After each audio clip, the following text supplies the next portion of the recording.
Hello बच्चों, let's read this question. The heat of combustion of sucrose C12H22O11 is 1350 kilocalorie. How much of heat will be liberated when 17.1 gram of sucrose is burnt? And these are the following options given to us. So सबसे पहले हम इस question का की concept देखेंगे. And the key concept of this question is heat of combustion. Heat of combustion. For this let us discuss हमारे पास heat of combustion क्या होता है.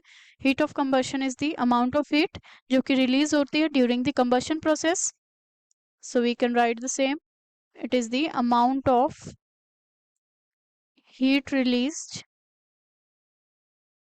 during the combustion process. Combustion process. Now for this we should know combustion process कौन सा होता है. जब हमारे पास substance burn होता है in the presence of oxygen and it leads to the formation of the heat and light. And according to the given question it is said कि heat of combustion करवाया गया है for the sucrose. So let us write the reaction for the same.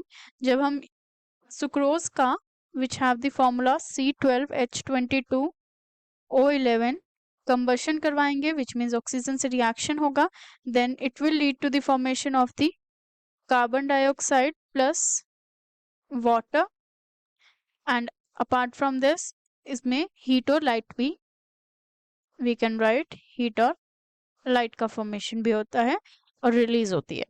So ये हमारे पास reaction है for the combustion of the sucrose and it is given कि जो heat of combustion है that is 1350 kilocalorie.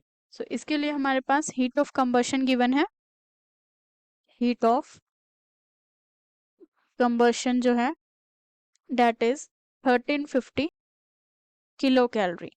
And according to this we can see जो हमारे पास 1 mole of sucrose का जब combustion करवाया गया है तो इतना किलो कैलोरी हमारे पास heat of combustion release हुआ है.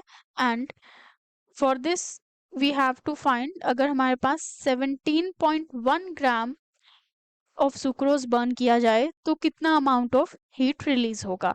So first of all हम यहाँ पे weight देखेंगे for this C12H22O11 में जो हमारे पास weight आएगा that will be carbon के लिए the mass is 12 grams. So 12 multiplied to the 12 number है carbon का 12 plus 1 for the hydrogen 22 hydrogens है so multiply to the 22 and oxygen के लिए the mass is 16 multiply to the 11.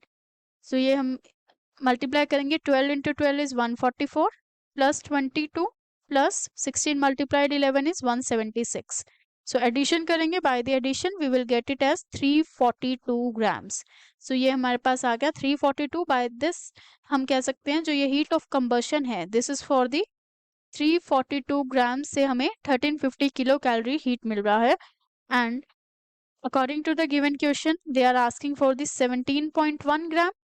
So now we will use the unitary method. 17.1 gram के लिए जो हमारे पास heat of combustion आएगा heat of combustion आएगा that will be 1350 divided by 342 multiplied to the 17.1. Now 1350 को divide करेंगे 342 से then we will get it as 3.947 multiplied to the 17.1 and by this multiplication we will get it as 67.5 kilocalorie. Now according to the given options we can see option A जो है that is the correct match for the same 67.5 kilocalorie. So let us mark option A as the final answer. B, C and D are incorrect. Hope you understood it well. Best of luck.